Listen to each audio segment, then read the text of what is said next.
Bonjour à vos auditeurs et bienvenue pour une nouvelle vidéo. Contrairement à ce que laisse penser le titre, je ne vous montrerai pas mes stocks car ça a été fait des centaines de fois. Et puis, soyons honnêtes, il n'est pas bon de tout montrer. En premier lieu, je vais vous parler des stocks alimentaires en rappelant les bases. Stocker uniquement ce que vous mangez. Personnellement, j'ai du mal car je mange en grande partie des produits frais donc je me fais violence pour ouvrir une conserve.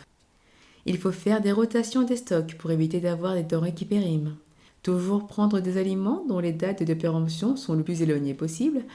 Ne pas prendre des boîtes de conserve qui présentent des déformations. On en trouve souvent dans les magasins de discount. C'est clairement à éviter car les boîtes se conservent moins bien. Évitez de faire des drives ou des livraisons à domicile.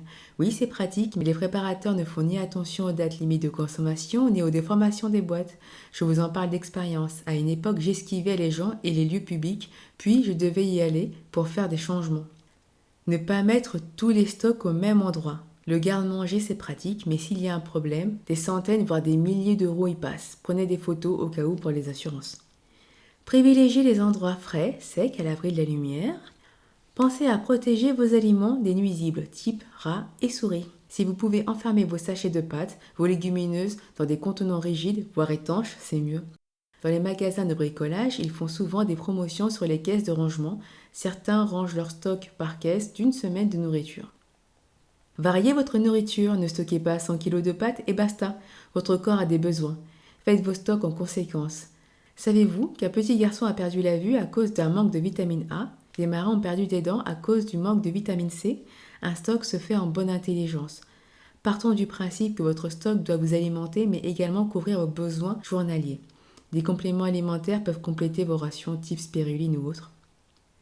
Voilà, vous avez les bases pour les stocks alimentaires. Et après, vous allez faire vos stocks pour 6 mois, 1 an, ok. Vous partez du principe que vous ne serez jamais obligé de subvenir à vos besoins plus longtemps. Chacun voit sa préparation à son niveau. J'ai croisé des personnes qui ont 3 ans de stock. Ils ont leur raison et j'entends les arguments. Mais faire d'emblée ses stocks pour 3 ans alors qu'on a d'autres dépenses à faire, c'est compliqué. Faire progressivement ses achats permet d'étaler les paiements, évite de provoquer des pénuries dans les magasins, et évite d'avoir la même date de péremption pour tous les éléments.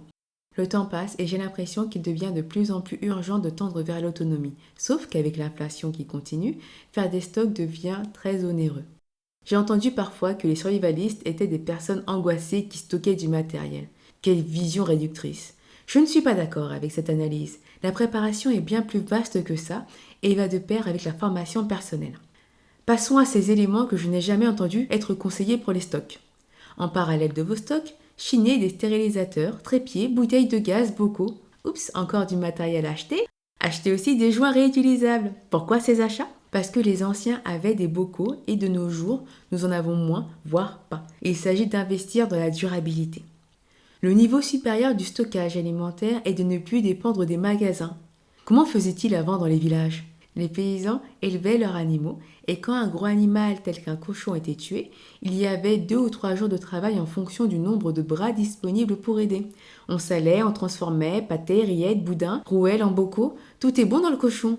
Il n'y avait pas de gâchis, il y avait le respect de l'animal qu'on a élevé puis sacrifié. On est loin des bouts de viande du commerce qui finissent souvent dans des bennes à ordures, un tel gaspillage m'écœure. Il est possible de faire des stocks de qualité à moindre coût.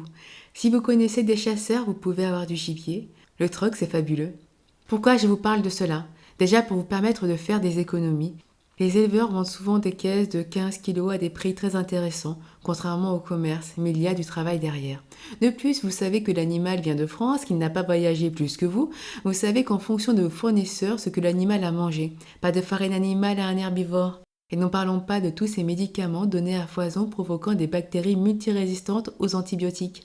Pas de sein qui pousse aux petites filles de 8 ans à cause d'hormones de croissance données aux animaux pour qu'ils grossissent plus vite.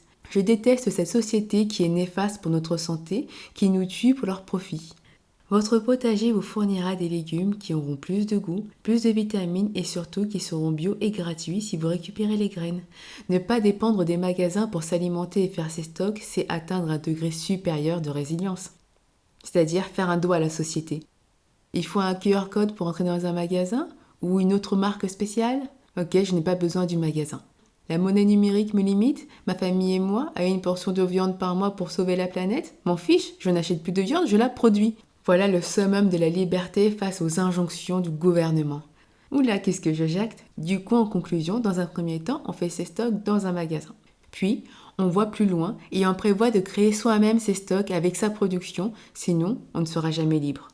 Ok, ils vont taxer ou interdire les potagers et les élevages, mais là nous parlons d'entrer dans la résistance. C'est un autre chapitre. Je vais partager dans la description des comptes Instagram et YouTube de personnes que je suis qui font énormément de choses elles-mêmes. Je vais prendre des cours chez eux un de ces jours. Voilà, j'espère que cette vidéo vous a plu. Il en arrive une autre partie, la numéro 2, du stock alimentaire peut-être, je vais voir. Un pouce, un abonnement si ce n'est pas encore fait. Et bisous bisous.